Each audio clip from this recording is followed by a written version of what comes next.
Здравствуйте! Сегодня у нас на обзоре DR5. Работает и майнит. Ну что можно сказать? Свежий аппарат. Вышла уже обновленная прошивка на сайте Bitmain, уже выложена. С патчем по безопасности. Рекомендую сразу установить его. Интерфейс не изменился. Администрирование. Все та же стандартная битмейновская консоль управления.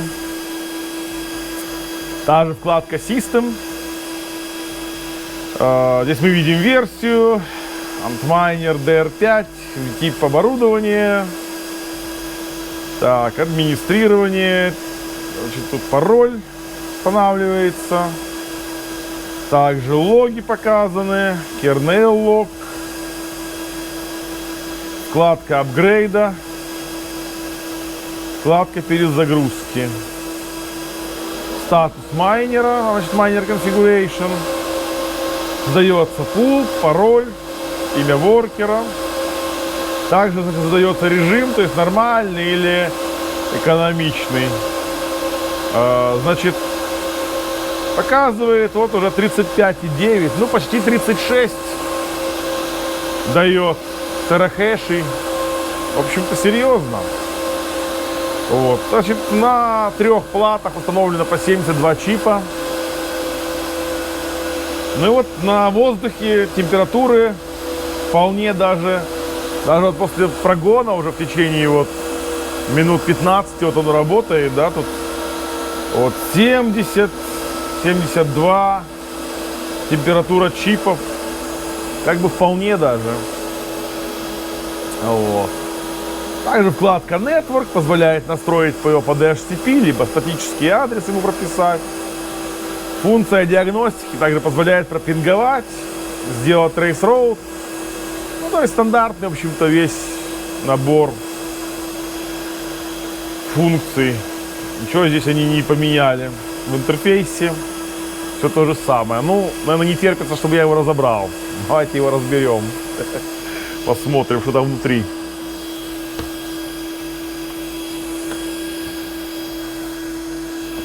Отключим. Ну, тут уже видно, что вот управляющий модуль такой достаточно стоит, приличных размеров. Вот, сейчас мы его разберем. Начнем разборочку все-таки. Так, о, здесь какая интересная компоновка. Заднюю крышку отвернем ему. Больше отверточка. Вернем ему заднюю крышку.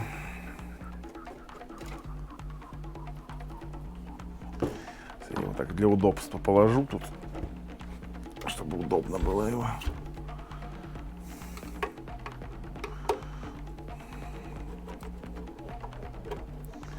Качественные уже винты.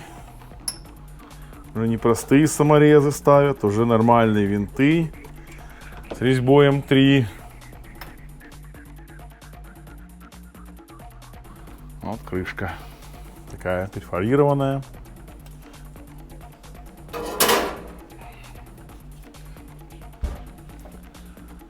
Так, ну какой-то конструктив уже интересный сделан, да. Шины питания, получается, закрыты этой коробкой. Сейчас посмотрим.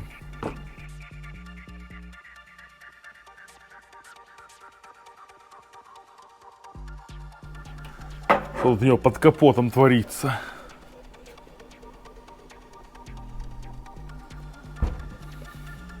Управляющая плата. Шины питания установили в такой вот защитный короб. Ну, как бы хорошее решение, действительно, уже, если даже он упадет куда-то на металл во время эксплуатации, ничего не замкнет. Так же, как и в S15, T15 такая же конструкция силовых шин. Но здесь еще сделана очень интересная доработка. А именно, шины установлены с использованием таких вот фиксаторов. Если вот видно на камеру, сейчас покажу. Вон там, если внимательно посмотреть, видно, держатели стоят. То есть шины уже закреплены качественно к корпусу. Управляющая плата аналогичная, что и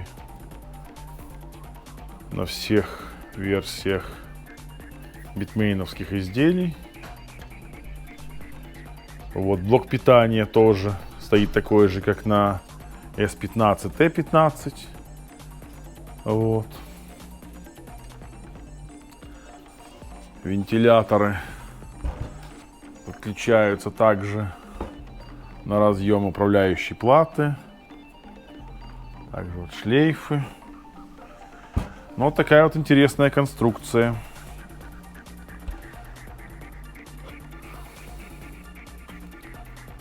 Три хэш-платы, установлены такие же радиаторы, как на S9. Но тут еще можно отметить интересную особенность. Установлены такие вот интересные шины на дорожках, на силовых. То есть очень хорошо продумана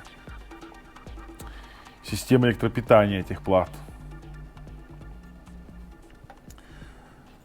Все минимизированы просадки на шинах. Усилены шины такими вот мощными медными лужеными вставками. Вот.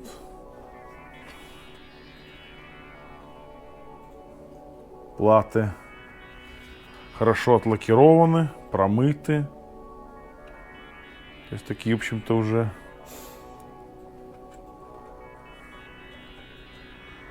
подход у них уже к монтажу изменился со времен S9 прочего оборудования. Ну, конечно, усложнился уже монтаж, демонтаж хэш-плат. Есть уже для того, чтобы сделать такой монтаж, демонтаж, тут уже нужно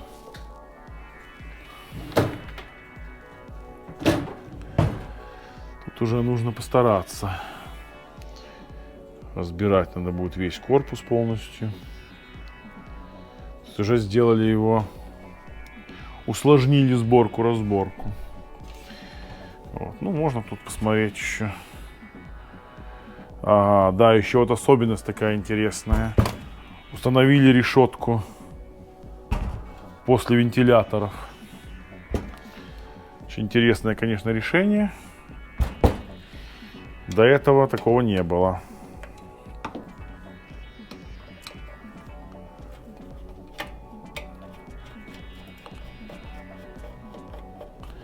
Сейчас посмотрим, как это все дело выглядит.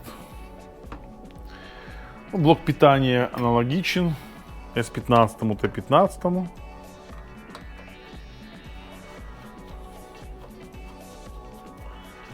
Такой же.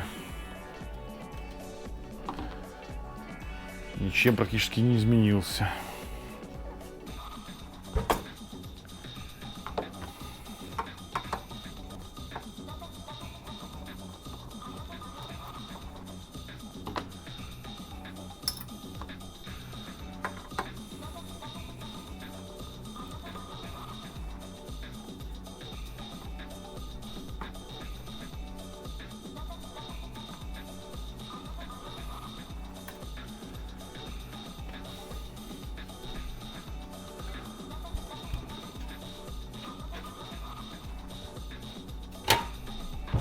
Ну вот я снял. Вот заметно. Перфорация на всю площадь. Значит, вентиляторы защитили от инородных предметов, которые могут. И вот еще очень интересное решение. Применили вот такие проводящие прокладки. Проводящие прокладки, которые, в общем-то, обеспечивают хороший электрический контакт. Ну и уплотнители заодно. На самом деле они тут больше выполняют роль обычных уплотнителей. То есть уже совсем другие решения применяют, они технические. Ну вот тут такие интересные какие-то бумажки подложены.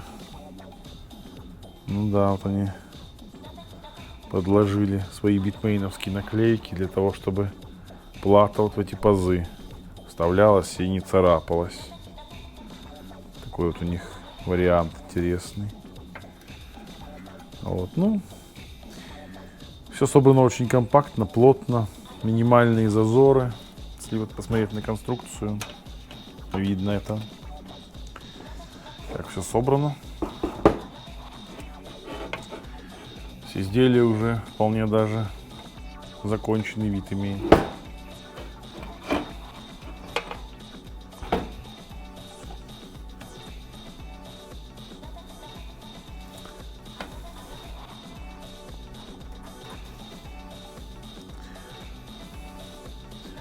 Ошиновка идет с двух сторон этими мощными медными пластинами. Здесь они уже поуже, пластинки эти. Там они были на той стороне широкие.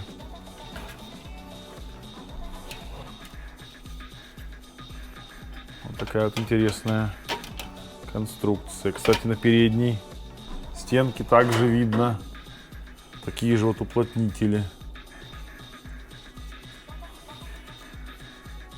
проводящие, кстати,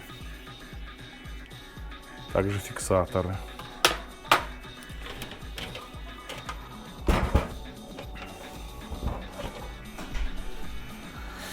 Так как эти асики путешествуют на большие расстояния, вот видно были жалобы, я так понимаю, и они усилили крепление плат. Все сделано очень плотно. Платы закреплены жестко.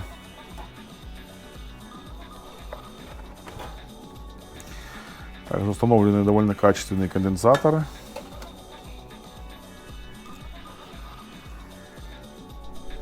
Ну, сейчас я сниму ошиновку. Посмотрим. Вытащим хэш-платы.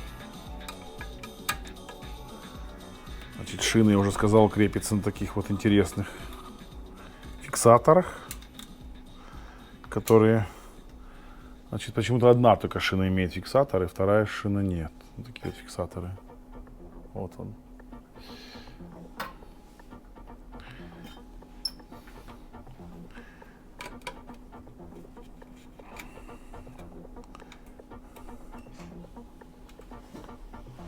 Ну да, фиксатор как раз, получается, сидит на корпусной шине, которая на земле. То есть тут фиксатор не изолирован, походу.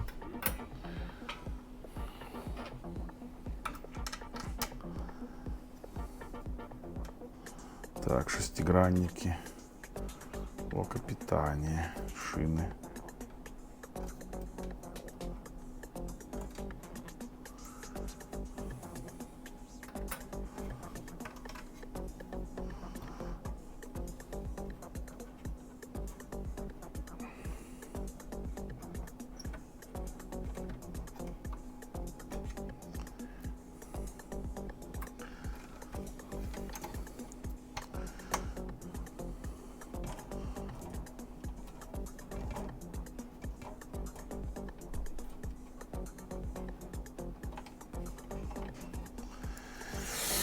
Похоже, минусовая шина. Здесь вот она этими фиксаторами на корпус закорачивается.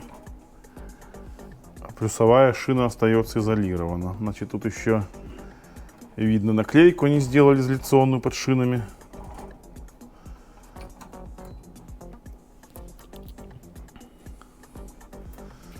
Короче, продумали они здесь это все дело уже, китайцы. Вот, ножевые контакты очень плотные, скажу я. Ну и сама шина тоже не тоненькая.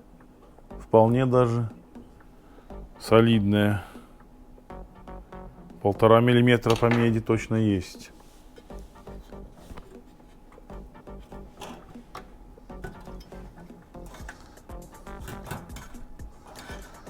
Так, ну вот плюсовая шина. Вот шлейфы стегнем сейчас.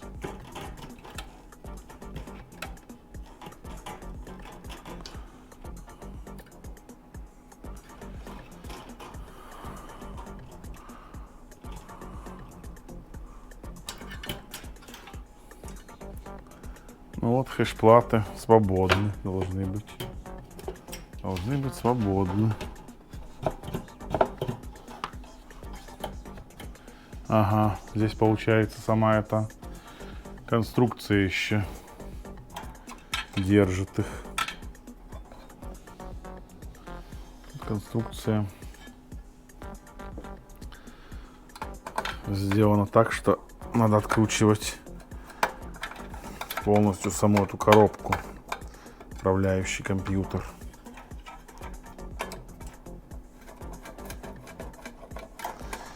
Отсюда управляющую плату эту снимать придется.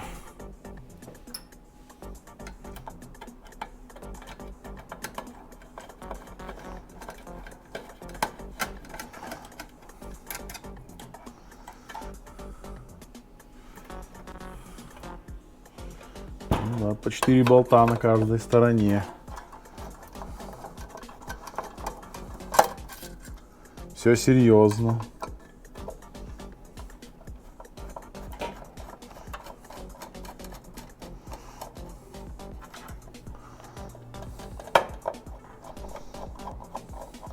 Прямо какой-то авиационный прибор разбираю. Столько болтов тут.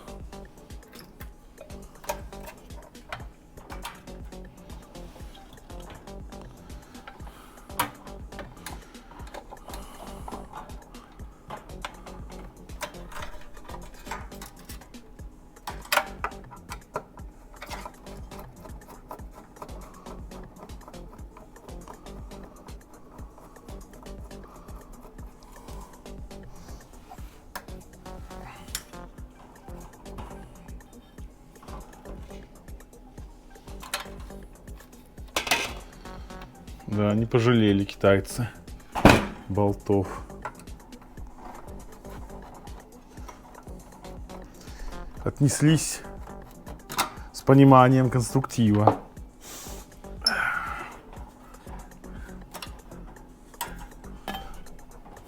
Сколько же их здесь? Сколько же их здесь?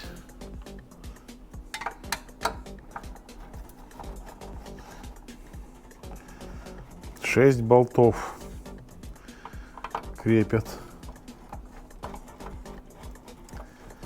эту коробку к самому алюминиевому основанию.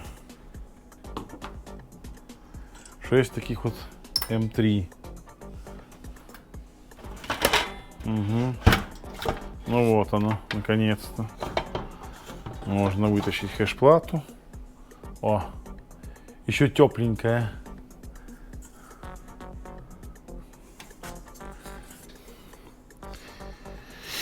Да, шиновка сделана такими медными шинами прямо на плате. Очень даже интересно.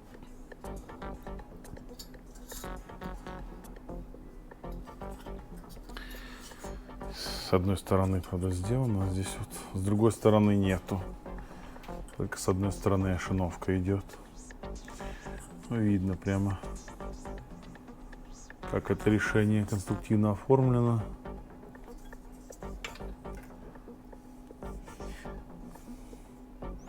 Да, кстати, совсем они по-другому решили вопрос по стабилизации здесь. То есть отсутствуют дроссели, вот эти вот такие преобразователи напряжения. Стоят только вот мощные мосфиты, конденсаторы. Вот только один маленький дросселек тут стоит. Конденсаторы танталовые установлены с задней стороны платы, с тыльной. под радиаторами. Там целая куча их. И там же видно стоят стабилизаторы по питанию.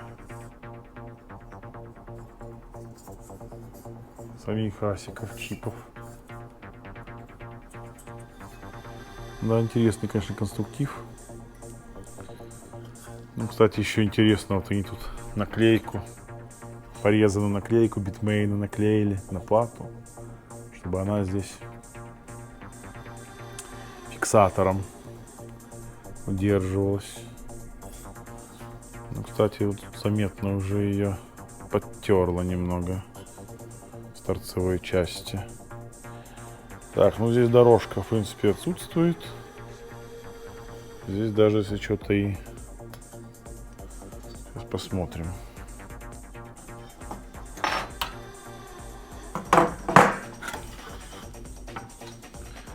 Как тут? Да, здесь дорожки никакой нету, поэтому даже если бумажку протрет, ничего страшного не произойдет.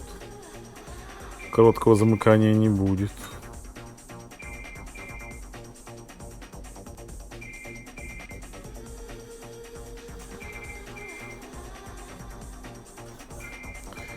Ну, такие, в общем-то, хэш-платы. Поближе, чтобы видно было.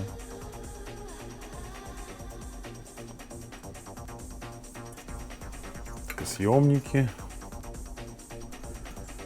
Приемники их назовем так, ножевого типа. Шина. Она плотненько заходит сюда. Так вот с усилием вставляется. Он довольно-таки плотно держится. Хороший контакт. Кстати, вот никелем оно покрыто. Никель. Все никелированное. Правда, вот никель почему-то слазит с них, с этих шин. Интересно. Если слегонца коснулся, вот гальваническое покрытие шин казалось некачественным. Есть такая проблема.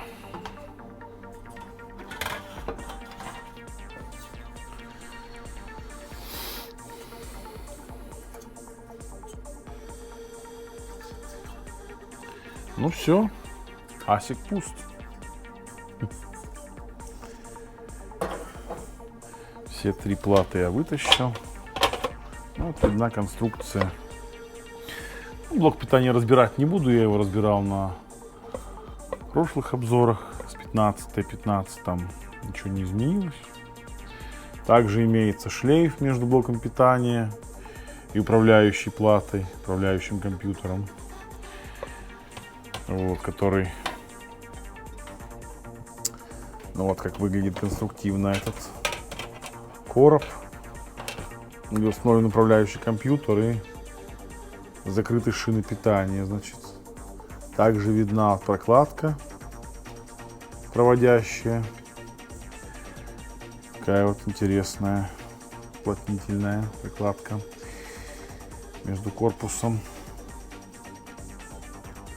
Ну, видно также питание, разъем питания управляющей платы, контрольный шлейф блока питания. Ну, также здесь ничего лишнего. Как вот в S9 там было, целая гребенка была для вентиляторов, которые практически не задействовали. Здесь вот два вентилятора, два разъема. Ничего лишнего. Управляющий разъем блока питания, 3 шлейфа на хэш-платы, 2 шлейфа на вентилятор и 1 шлейф питания 12 вольт. Ну, тут еще видно, применили удлинитель здесь вот вентилятора. Не хватило длины родного провода вентилятора, они удлинили его таким удлинителем. Так, ну что здесь видно? UART интерфейс выведен, кстати, вот 3-штырьковый разъем. Я сейчас покажу поближе. Вот он виден хорошо. 3-штырьковый разъем, это UART интерфейс.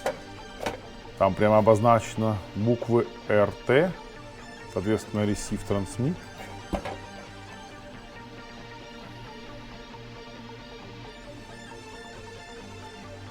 Также имеет JTAG интерфейс. Вот он 14-пиновый. Но он не распаян, на нем нет самого разъема.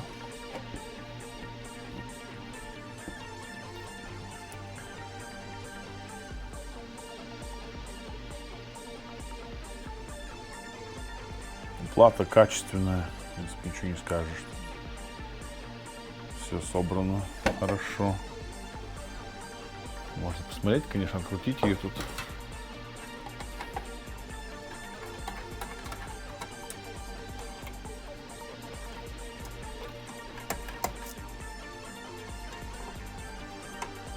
Даже вот прорези сделали в корпусе, чтобы винты было удобно откручивать.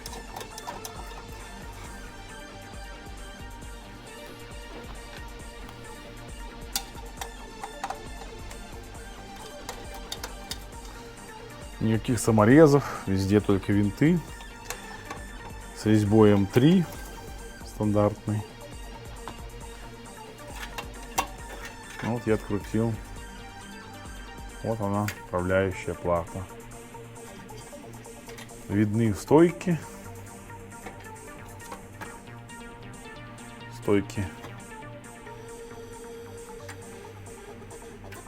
Все очень технологично и качественно изготовлено. То есть корпус уже очень такой качественный.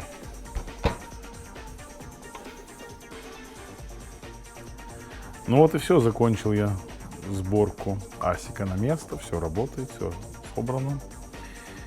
Обращайтесь к нам в сервис, приносите свое оборудование. Рады будем вас видеть. Спасибо за внимание. Ставьте лайки, подписывайтесь на канал.